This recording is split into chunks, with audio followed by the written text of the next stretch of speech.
قوم عاد کا ذکر ہے اور ان کی طرف دعوت توحید دینے کے لیے اللہ تعالیٰ نے حضرت ہود علیہ السلام کو بھیجا۔ ہود علیہ السلام نے قوم سے کہا کہ میں تم سے کسی چیز کا اجر طلب نہیں کروں گا، میرا اجر میرے اللہ کی بارگاہ میں ہے، پاس تم اپنے رب سے بخشش مانگو، پھر اس کی بارگاہ میں توبہ کرو، اللہ تعالیٰ تم پر موسلا دھار بارش برسائے گا اور تمہاری قوت میں اضافہ فرمائے گا۔ قوم عاد نے دعوت حق کو رد کیا اور ایمان نہ لائے، بلکہ ہود علیہ السلام پر طنز کیا۔ وہ کہنے لگے کہ ہمارے تو معبودوں نے، ہمارے بتوں نے معاذ اللہ آپ کو پاگل بنا دیا ہے، آپ کو مجنون بنا دیا ہے، الٹا حضرت ہود کو کہنے لگے، اس لیے آپ ایسی باتیں کرتے ہیں۔ ہود علیہ السلام نے کہا میں اللہ کو گواہ بناتا ہوں اور تم بھی گواہ رہنا کہ میں تمہارے شرک سے بری ہوں اور میں اللہ پر توکل کرتا ہوں اور میں نے رسالت کا حق ادا کر دیا ہے۔ آیت نمبر 58 میں اللہ تعالیٰ نے فرمایا جب ہمارے عذاب کا وقت آ گیا تو ہم نے اپنی رحمت سے ہود اور ان کے ساتھ مومنوں کو نجات عطا کی۔ قوم عاد نے اللہ کی نشانیاں اور رسولوں کو جھٹلایا اور دنیا اور آخرت میں لعنت کے حقدار ہوئے۔ آیت نمبر 61 میں پھر سے حضرت صالح علیہ السلام اور ان کی قوم سمود کے حالات کو بیان کیا گیا۔ حضرت صالح نے کہا ہے میری قوم اللہ وحدہ لا شریک کی عبادت کرو، اس سے بخشش طلب کرو، اس کی بارگاہ میں توبہ کرو، اس نے تمہیں زمین سے پیدا کیا ہے، اس پر آباد کیا ہے۔ جواب دیا ہے صالح ہمارے آباء و اجداد کے معبودوں کی عبادت کو روکنے سے پہلے ہمیں آپ سے بڑی امیدیں تھیں اور اب آپ ہمیں روکنے لگ گئے ہیں باپ دادا کے دین سے، لیکن اب ہمیں آپ کی دعوت کے بارے میں شکوک ہیں۔ صالح علیہ السلام نے اپنی قوم سے کہا کہ یہ اللہ کی اونٹنی ہے اور یہ تمہارے لیے نشانی ہے، اسے چرنے کے لیے آزاد چھوڑ دو اور اسے تکلیف نہ دینا، اللہ اکبر، ورنہ تمہیں عذاب پہنچے گا۔ انہوں نے اونٹنی کی کونچیں کاٹ ڈالی۔ صالح علیہ السلام نے کہا تم صرف 3 دن اپنے گھروں میں مزے اٹھا لو، 3 دن، پھر اللہ کا یقینی عذاب آئے گا۔ پھر ایک چنگاڑ نے ان کو آ دبوچا، وہ اپنے گھروں میں گھٹنوں کے بل اوندے پڑے رہ گئے۔ صرف صالح علیہ السلام ان کے ساتھ اہل ایمان اس عذاب سے بچے۔ یہ 3 قوموں کا ذکر ہو گیا، نوح علیہ السلام کی قوم کا بھی، ہود علیہ السلام کی قوم کا بھی اور حضرت صالح علیہ۔ آگے اللہ تبارک و تعالیٰ نے آیت نمبر 69 میں اس بات کا بیان فرمایا کہ حضرت ابراہیم علیہ السلام کے پاس فرشتے بشری شکل میں آئے، انسانی شکل میں۔ انہوں نے اجنبی مہمانوں کے لیے بچڑے کا بھنا ہوا گوشت تیار کرایا۔ آپ یقین کریں کچھ باتیں لوگ ایسی بیان کرتے ہیں کہ جن کو نہ سن کے بندے کا دل کرتا ہے کہ اس بندے کو بتائیں کہ یار یہاں تو دین سارا پڑھ۔ ایک صاحب مجھے کہنے لگے جی میں ایک پیر صاحب کے پاس گیا تھا تو بڑی مرغن غذائیں تھیں، انہوں نے میری بڑی خدمت کی پر مجھے نہیں اچھا لگا، پیروں کو چاہیے سادی روٹی رکھیں۔ میں کہتا ہوں پیراں واسطے لسٹ بنا خواہ انہوں نے کس طرح نہ ہونا چاہیے۔ یہ بہت بڑی مصیبت ہے، اگر آپ سادہ کھانا کھلا دیں تب بھی اعتراض ہے، اچھا کھلا دیں کہنے رولا ہے کوئی پیر چوکھے مالدار، دونوں طرف سے مسئلہ۔ تو کہنے لگا جی نہیں پیروں کا کیا کام ہے، وہ کڑائیاں اور وہ سارے۔ تو پھر میں نے انہیں کہا کہ آپ اس طرح کریں گھر جا کے نا تو 12ویں سپارے کی تلاوت کریں۔ حضرت ابراہیم نے اپنے مہمانوں کے لیے بھونا ہوا کھانا تیار فرمایا تھا، تو آپ کیا کہیں گے کہ حضرت ابراہیم درویش نہیں تھے؟ عجیب بات ہے بھائی، آپ ہر بات میں اڑ جاتے ہیں۔ دین ہم نے وہ لینا ہے جو اللہ کا قرآن ہمیں دیتا ہے اور رسول اللہ کی حدیث ہمیں دیتی ہے۔ جب انہوں نے دیکھا کہ مہمان کھانے کی طرف ہاتھ نہیں بڑھا رہے تو ان کو ڈر محسوس ہوا۔ حضرت ابراہیم کو فرشتوں نے کہا کہ ہمیں قوم لوط علیہ السلام کے عذاب کے لیے بھیجا گیا ہے۔ حضرت ابراہیم کی بیوی کھڑی تھی، اس پر وہ مسکرائیں تو فرشتوں نے اللہ کی طرف سے انہیں حضرت اسحاق علیہ السلام اور اس کے بعد حضرت یعقوب علیہ السلام کی بشارت عطا۔ اسحاق علیہ السلام حضرت ابراہیم کے بیٹے ہیں اور یعقوب علیہ السلام پوتے ہیں، اور یعقوب علیہ السلام کے بیٹے یوسف علیہ السلام۔ ہاں اللہ اگر چاہے تو 7 نسلوں میں نبوت رکھ دیتا ہے اگر اس کی منشا ہو۔ تو حضرت یعقوب کی بشارت دی۔ انہوں نے حیرت سے کہا کہ ہم دونوں میاں بیوی تو بوڑھے ہیں، اس عمر میں اولاد کیسے ہوگی؟ تو فرشتوں نے جواب دیا اے ابراہیم کے گھر والو، تم پر اللہ کی رحمتیں اور برکتیں ہوں، اللہ کی قدرت پر تمہیں کیوں تعجب ہے؟ اللہ فرماتا ہے کہ بیٹے کی بشارت سن کر ابراہیم کا خوف دور ہو گیا اور پھر وہ قوم لوط کے بارے میں گفتگو کرنے لگے۔ ابراہیم بہت بردبار، اللہ سے آہوزاری کرنے والے اور اس کی طرف رجوع کرنے والے تھے۔ اللہ تعالیٰ نے حضرت ابراہیم علیہ السلام کو فرمایا، اے ابراہیم اس گزارش سے آپ گریزہ رہیں، اس کا یقینی فیصلہ ہو چکا ہے اور ان پر نہ ٹلنے والا عذاب نازل ہو کے رہے گا۔ وہ کیا گناہ کرتے تھے؟ لوط علیہ السلام کی قوم کو میں نے بتایا تھا، مرد مردوں سے بدفعلی کرتے۔ تو حضرت ابراہیم نے بھی عرض کی، بار بار گزارش کی، بحث کی کہ اللہ مہربانی فرما ان کا عذاب۔ آپ دیکھیں نبیوں کے حوصلے کتنے بڑے ہیں، قومیں تنگ کرتی ہیں اور طرح طرح کی باتیں کرتی ہیں اور پیغمبر پھر بھی کہتے ہیں یا اللہ مہربانی فرما، اے اللہ ان سے عذاب۔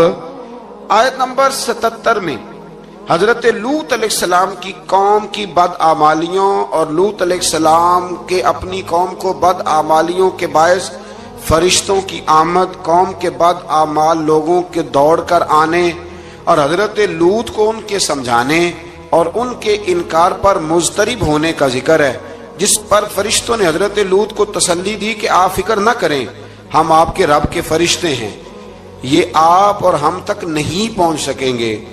آپ رات کے آخری حصے میں قوم کی طرف توجہ کیے بغیر ہجرت فرما لیں، اس لیے کہ صبح کے وقت ان پر عذاب آئے گا۔ جب اللہ کا عذاب آیا تو اس نے بستی کے اوپر کے حصے کو نیچے کر دیا اور قوم لوط کے اوپر اللہ کی طرف سے لگاتار نشان زدہ پتھر برسائے گئے، لگاتار پتھر آئے۔ آیت نمبر 84 میں اللہ تعالیٰ نے حضرت شعیب علیہ السلام اور ان کی قوم کا ذکر فرمایا ہے اور ان کے جرائم کو بیان کیا گیا ہے۔ وہ ناپ تول میں کمی کرتے تھے، دوسروں کو چیزیں کم تول کر دیتے تھے۔ اللہ تعالیٰ نے ان سے فرمایا کہ فساد فی الارض سے باز آؤ اور اپنے سے پہلے سرکش امتوں کا انجام دیکھ لو۔ جب حضرت شعیب کی نصیحتوں کا ان پر اثر نہ ہوا تو پھر اللہ تعالیٰ نے انہیں بھی عذاب سے ہلاک کر دیا۔ آیت نمبر 94 میں فرمایا کہ جب ہمارا عذاب آیا تو ہم نے اپنی رحمت سے حضرت شعیب اور ان پر ایمان لانے والوں کو بچا لیا اور ظالموں کو ایک زبردست چنگاڑ نے پکڑ لیا تو صبح وہ اپنے گھروں میں اوندے منہ پڑے تھے، گویا وہ کبھی وہاں آباد تھے ہی نہیں۔ آیت نمبر 96 میں حضرت موسیٰ علیہ السلام کو عطا کیے جانے والے 9 معجزات کا ذکر ہے۔ پھر فرعون اور اس کے پیروکاروں کے باطل روش کے باعث ان کی ہلاکت کا بھی ذکر فرمایا اور دنیا اور آخرت میں انہیں ملعون یعنی لعنتی قرار دیا۔ جن بستیوں کو اللہ تعالیٰ نے ہلاک کیا ان میں سے بعض کے آثار موجود ہیں اور بعض کے آثار تک معدوم ہو چکے، ان میں سے ہر بستی والے اپنے ظلم کے باعث ہی ہلاک ہوئے۔ اللہ تعالیٰ کسی پر ظلم نہیں فرماتا، لوگ خود اپنی جانوں پر ظلم کرتے ہیں۔ جو شخص عذاب آخرت سے ڈرتا ہے اس کے لیے اس میں نشانیاں موجود ہیں۔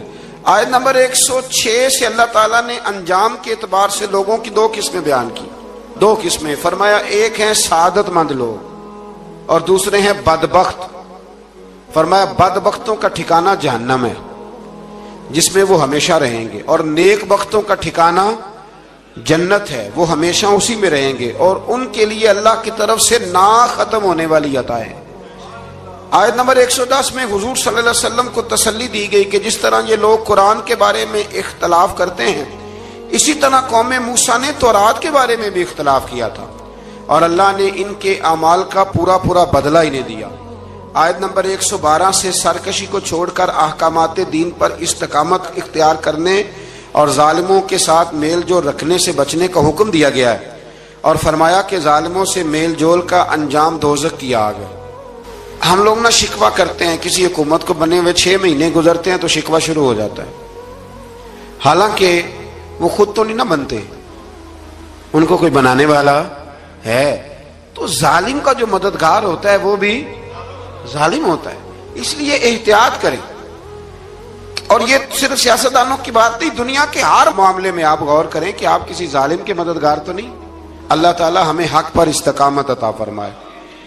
آیت نمبر 114 میں دن کے دونوں طرفوں میں اور ابتدائی رات کے کچھ حصے میں اللہ تعالیٰ نے نماز قائم کرنے کا حکم دیا ہے، رات کے کچھ حصے میں بھی نماز پڑھنی چاہیے، اور یہ بھی بتایا کہ بے شک نیکیاں گناہوں کو مٹا دیتی ہیں اور یہ نصیحت قبول کرنے والوں کے لیے نصیحت ہے۔ آیت نمبر 120 میں اللہ تعالیٰ نے فرمایا کہ ہم آپ صلی اللہ علیہ وسلم کو رسولوں کی تمام خبریں آپ کے دل کی تسکین اور تقویت کے لیے بیان کرتے ہیں، اور ان میں مومنوں کے لیے نصیحت اور عبرت ہے کہ ان ساری باتوں سے عبرت پکڑ لو۔ بچہ صرف وہی جو اللہ کے نبیوں کے طریقے پہ چلا اور نبیوں کے ساتھ رہا، باقی بچ سکے نہیں۔ اللہ تعالیٰ کی طرف سے توحید و رسالت اور وقوع قیامت کے دلائل بھی ہیں۔ آیت نمبر 123 میں فرمایا کہ آسمانوں اور زمینوں میں سب غیب اللہ ہی کے ساتھ مختص ہیں اور ہر کام اسی کی طرف لوٹایا جاتا ہے۔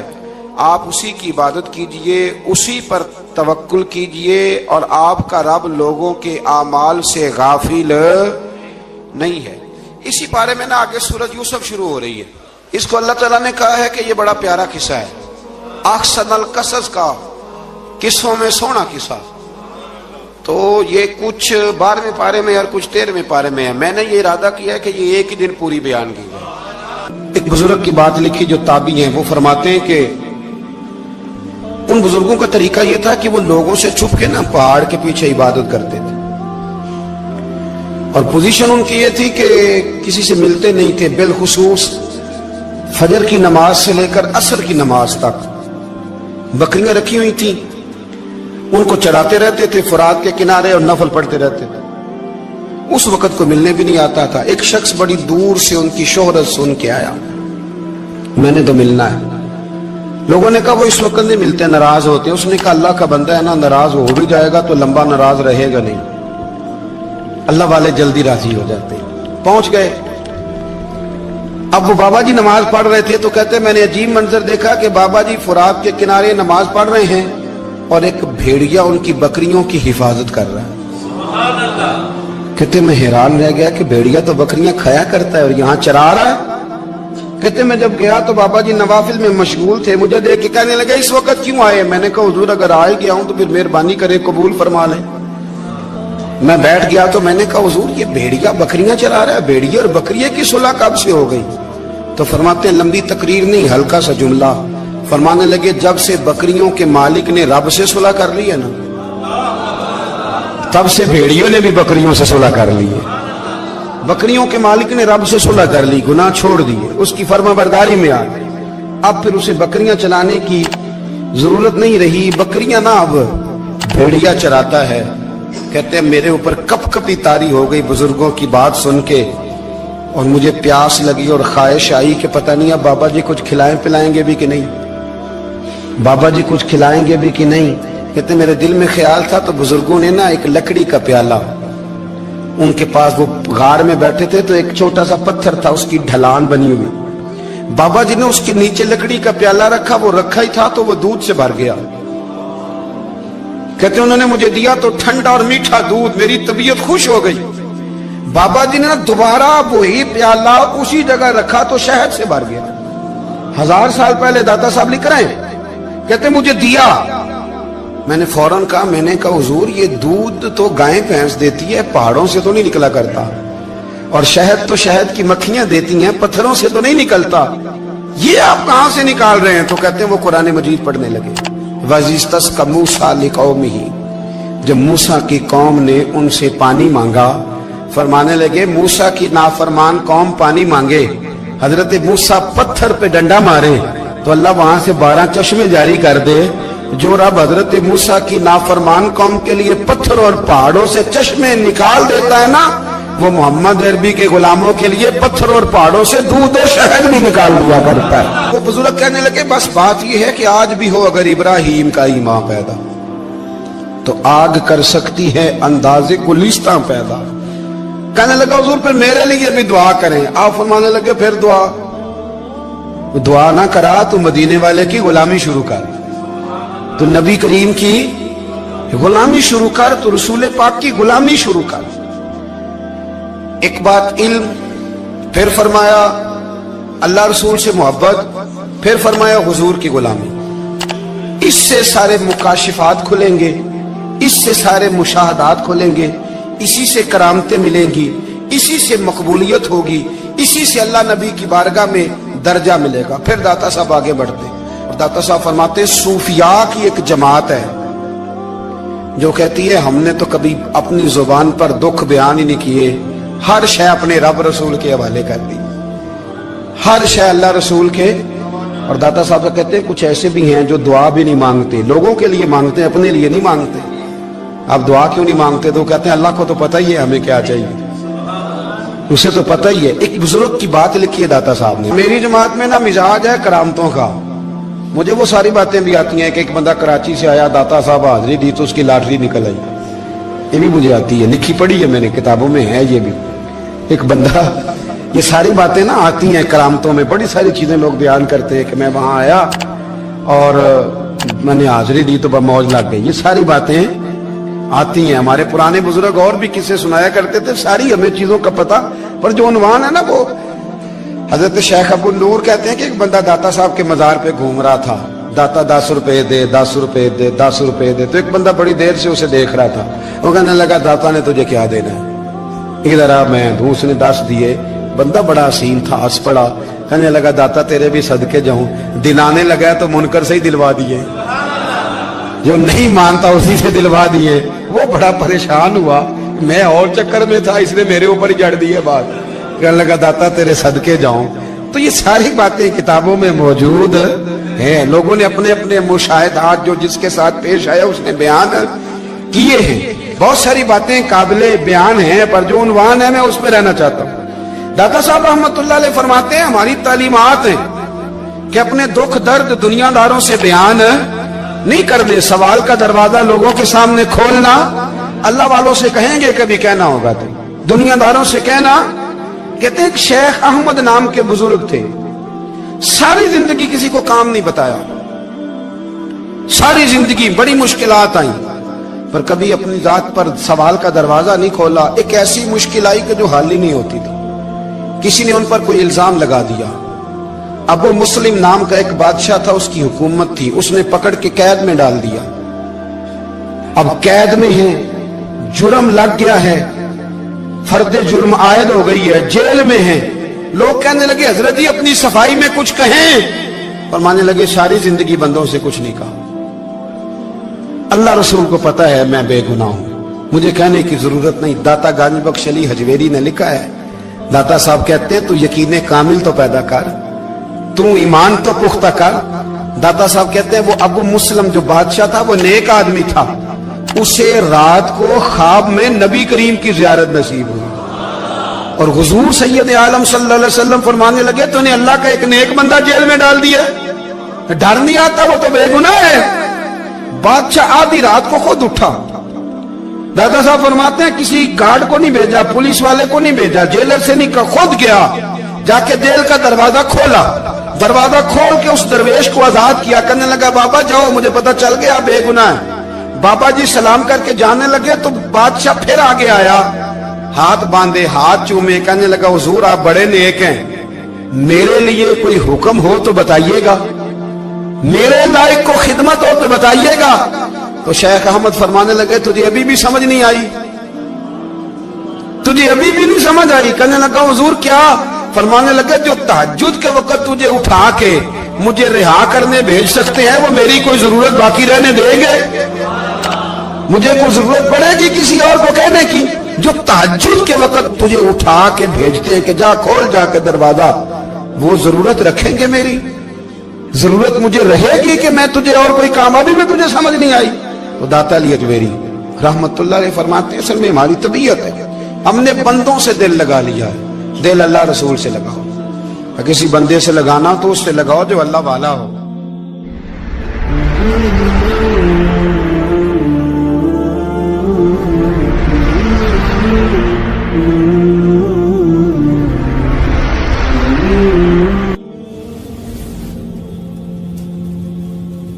یہ والا رنگ تیرے اندر کوئی نہیں۔ ابو سفیان آئے ان دنوں جن دنوں حالات بڑے کٹھن تھے، اختلاف شدت کا تھا۔ ابو سفیان آئے حضور کی بارگاہ میں، آئے کس لیے؟ مکے میں قحط پڑ گیا ہے، بارش نہیں ہوتی، ادھر اس سمامہ بن اسال یمامہ قبیلے کے سربراہ کلمہ پڑھ کے مسلمان ہو گئے، ساری گندم اس قبیلے سے آتی تھی۔ سمامہ کہنے لگا تم میرے مصطفیٰ کو نہیں مانتے، کوئی گندم نہیں، بھاگ جاؤ۔ ایک بارش کوئی نہیں، دوسری گندم کوئی نہیں۔ ابو سفیان تڑپ کے در رسول پہ حاضر ہوئے۔ ابھی تھوڑے دن گزرے ہیں، احد میں حضور کے دان شہید کیے، ابھی تھوڑے دن گزرے حضور کو ستایا ہے، ابھی تھوڑے دن گزرے حضرت امیر حمزہ کا کلیجہ نکال کے چبایا ہے، ابھی تھوڑے دن گزرے حضرت انس بن نضر کی گردن کاٹی، ابھی تھوڑے دن گزرے عبداللہ بن جہش کے ٹکڑے کیے، ابھی تھوڑے دن گزرے حضور کو ستایا ہے، تڑپایا ہے۔ پر حضرت علی شیر خدا فرماتے ہیں میں ماننے والا اس رسول کا ہوں جس کے دانت شہید ہو گئے، احد کے اندر ساری داڑھی لہو سے بھر گئی۔ فرماتے میں رو پڑا اور میں نے کہا محبوبہ اب نہیں مجھ سے برداشت ہوتا، دعا کریں اللہ ان پہ عذاب نازل کرے۔ اٹھائے ہاتھ، آپ دعا کریں گے تو اللہ تبارک و تعالیٰ 2 پہاڑیوں میں پیس ڈالے گا۔ حضرت علی کہتے ہیں میں نے عرض کی تو حضور نے ہاتھ اٹھائے اور دعا کیا دی، اللہم اہدی قومی فإنہم لا یعلمون، اے اللہ میری قوم کو ہدایت دے دے، یہ جانتے نہیں یہ کیا کر رہے ہیں۔ اللہ انہیں ہدایت دے۔ یہ اخلاق حسنہ کا معیار۔ تھوڑے دن پہلے حضور کے ساتھ یہ رویہ، ابو سفیان اب بے حال ہو گئے، بچے بھوک سے مرنے لگے، جانور پیاس سے مرنے لگے۔ ابو سفیان چھپتا چھپاتا کہنے لگا چارہ کوئی نہیں، مصطفیٰ کے پاس جانا ہی پڑے گا۔ ابو سفیان مدینے پہنچ گئے۔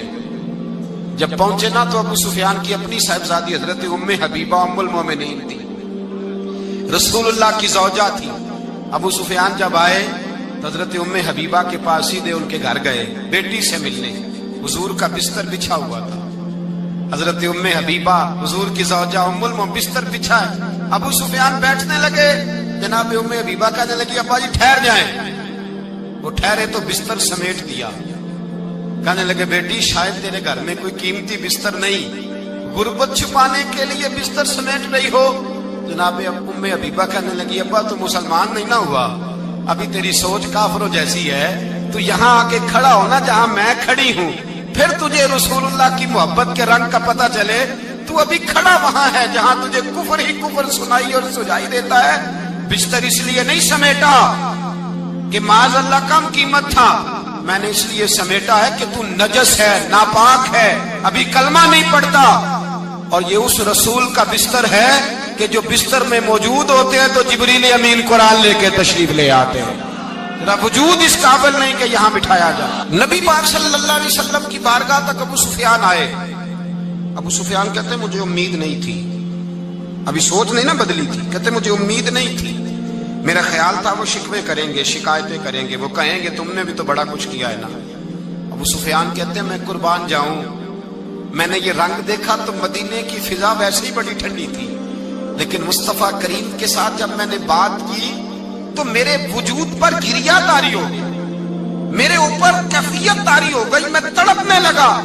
کہتے ہیں میں نے کہا محبوبہ میں آیا ہوں، آپ کا کلمہ پڑھتے ہی سمامہ نے گندم بند کر دی ہے، بارشیں رک گئی ہیں، مکے کے لوگ بھوک اور پیاس سے مرنے لگے ہیں، محبوبہ بیٹیاں روتی ہیں، یا رسول اللہ مائیں ان کی چھاتیوں میں دودھ خشک ہو گیا ہے، بچے بلکتے ہیں۔ ابو سفیان کہتے ہیں میں دشمن تھا، سارے مکے کے لوگ دشمنی کرتے تھے، لیکن جب میں نے یہ لفظ کہے نا اچانک میری نظر اٹھی تو مصطفیٰ کریم کی تو آنکھیں آنسو برسا رہی۔ کہتے میری بات بھی مکمل نہ ہوئی، حضور نے پہلے رکا منگوایا، سمامہ کے نام فرمایا پہلے تو انہیں غلہ اپنی مرضی سے دیتا تھا، اب تیرے نبی کا حکم ہے کہ پہلے سے بڑھ کر تو انہیں غلہ دینا ہے۔ اور پھر میرے مصطفیٰ نے ہاتھ اٹھائے۔ اور بھائی مشکل ہوتا ہے، مشکل ہوتا ہے، سگے بھائی کے لیے لوگ دعا نہیں کرتے، کہتے میرا شریکہ ہے، ساس بہو کے لیے بہو ساس کے لیے دعا نہیں مانگتی، کہتے اختلاف ہے، لوگ لوگوں کی زندگی نہیں مانگتے، بیماری میں شفا نہیں مانگتے۔ ابو سفیان کہتے ہیں آمنہ کے لال تیرے قربان جاؤں۔ حضور نے ہاتھ اٹھائے اور کہا اے اللہ مکے کی سنگلاخ پہاڑیوں پہ بارش برسا، اے اللہ کھیتیاں ہری کر دے، اے اللہ ماؤں کی چھاتیوں میں دودھ بھر دے، اللہ عورتوں کو تازگی دے دے، بچوں کو رانائی دے دے، پھلوں پھولوں کو تازگی دے دے۔ ابو سفیان کہتے پہلے حضور رو رہے تھے اور جب نبی پاک کی دعا دیکھی تو میں نے رونا شروع کر دیا، میں نے رونا شروع کر دیا۔ کہتے واپس آیا تو وہ احساس کہ یار یہ میں کس شخص سے مل کے آیا ہوں، یہ کس قسم کے آدمی سے مل کے آیا ہوں، یہ کیسا رنگ ہے، یہ کس قسم کا انداز ہے کہ جس کو میں پتھر مارتا رہا وہ میرے لیے دعائیں لے کے بیٹھا ہوا ہے، جس کو ساری زندگی ستایا ہے وہ میرے بچے کے لیے روتا ہے، میری بیٹی کے لیے اس کی آنکھ میں آنسو ہیں، وہ ہمارے لیے تڑپ رہے ہیں۔ میرے بھائیوں، ابو سفیان کہتے ہیں پھر دوسرا جلوہ میں نے تب دیکھا جب حضور مکے آئے، اور میں تو آخر تک لڑنے آیا تھا نا، حدیبیہ تک۔ کہتے ہیں جب رسول پاک مکے آئے اور حضور نے اعلان معافی کیا تو بنتا تو یہ تھا کہ مجھے سزا ملتی، لیکن میرے مصطفیٰ کریم نے فرمایا جو ابو سفیان کے گھر میں چلا جائے گا میں اسے معاف کر دوں گا۔ کہتے ہیں میں نے کہا یہ میرے لیے کس قسم کی سزا تجویز کی ہے کہ میں عمر بھر دشمنی کرتا رہا اور یہاں رنگ عجیب ہے۔ حضور نے میرے لیے ہی اعزاز لکھ دیا، فرمایا جو ابو سفیان کی حویلی میں داخل ہو گیا میں نے معاف کیا۔ ابو سفیان کہتے ہیں پتہ نہیں کتنے پردے تھے جو اٹھ گئے، پتہ نہیں کتنی منزلیں تھیں جو طے ہو گئی، پتہ نہیں کتنے جلوے تھے جن کا نظارہ ہو گیا، اور میں نے غور سے چہرہ دیکھا تو میری آنکھوں سے پٹی اتر گئی اور مجھے عبداللہ کے یتیم بیٹے کے پیچھے محمد الرسول اللہ کے جلوے نظر آنے شروع ہو گئے۔ اخلاقی قدریں جب موجود رہتی، یہاں تو لوگ مرے ہوئے شخص کو مارتے ہیں، یہاں تو سڑک پر کتنی کراوٹ ہے اور کتنا گر گیا ہے اخلاق ان لوگوں کا، ایکسیڈنٹ ہو گیا ہے، ٹرین کی پٹری سے اتر گئی ہے، چیخ و پکار ہے، آہیں ہیں، تڑپنا ہے، رونا ہے، سسکیاں ہیں۔ ماں کا بازو کٹا ہے پر وہ چیختی ہے ذرا میرے بیٹے کا پتہ کرو، باپ کی آنکھوں میں ریت پڑ گئی ہے پر وہ تڑپتا ہو میرا بیٹا تھا، چیخ و پکار ہو رہی ہے۔ پر ظلم ہے اس قوم کا کہ جو بچانے والے آئے ہیں وہ پہلے آتے ہی ان کی جیبیں ٹٹول رہے ہیں، ان کے بٹوے دیکھ رہے ہیں، گری ہوئی عورتوں کے، یہ آپ اٹھا کر دیکھیے اخبارات، عورتوں کے گری ہوئی عورتوں کے کانوں سے بالیاں نوچی گئی اور ان کے کان تک کٹ گئے۔ یہ اس قوم کا حال ہے۔ اقبال کہتے ہیں جنہیں آتا نہیں دنیا میں کوئی فن تم ہو، اور بیچ کھاتے ہیں جو بزرگوں کا کفن تم ہو۔ تم وہ لوگ ہو جو کفنوں پہ سودے کرتے ہو، جو قبروں پہ سودے کرتے ہو۔ یہ لوگ تجارتیں کرتے ہیں، اخلاقی پستی کا یہ عالم کہ لوگ قبروں پہ سجدے کرتے ہیں، بیٹے بیچ کے دہیز خریدتے ہیں۔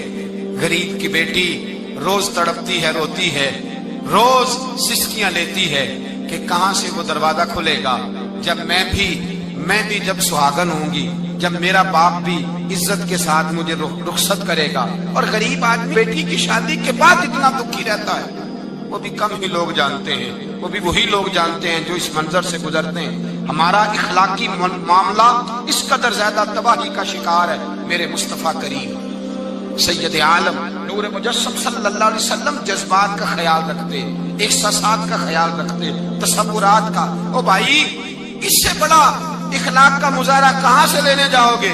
کہ آمنہ کے لال فرماتے ہیں میرا دل کرتا ہے نماز لمبی پڑھاؤں، نماز اللہ کی نماز، دل کرتا ہے لمبی نماز پڑھاؤں، میں لمبی لمبی سورتیں تلاوت کروں، میں کھل کے رب کریم کا قرآن پڑھوں، میں اللہ تبارک و تعالیٰ کے قرآن مجید کے ذائقوں میں کھو جاؤں۔